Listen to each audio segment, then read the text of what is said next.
ഇടിച്ചിട്ട വാഹനം നിർത്താതെ പോയതിനാൽ അരമണിക്കൂറോളം റോഡിൽ കിടന്ന വഴിയാത്രക്കാരൻ ലോറി കയറി മരിച്ചു. ഇരിട്ടിയിൽ കാൽത്തന്നി റോഡിലേക്ക് വീണ വഴിയാത്രക്കാരനെ ഇടിച്ചിട്ട വാഹനം നിർത്താതെ പോയതിനെ തുടർന്ന് അരമണിക്കൂറോളം ആരും എഴുന്നേൽപ്പിക്കാത്തതിനാൽ റോഡിൽ കിടക്കേണ്ടി വന്ന വയോധികൻ ലോറി കയറി അതിദാരുണമായി മരിച്ചു.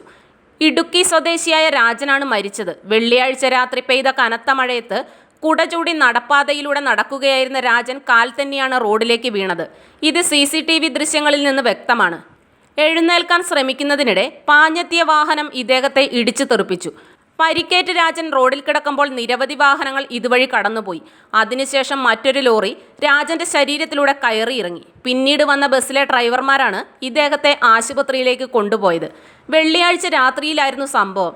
ബസ് ജീവനക്കാർ ആശുപത്രിയിൽ എത്തിച്ചെങ്കിലും രാജനെ രക്ഷിക്കാൻ സാധിച്ചില്ല. സംഭവത്തിൽ ഇരിട്ടി പോലീസ് കേസെടുത്ത് അന്വേഷണം ആരംഭിച്ചിട്ടുണ്ട്.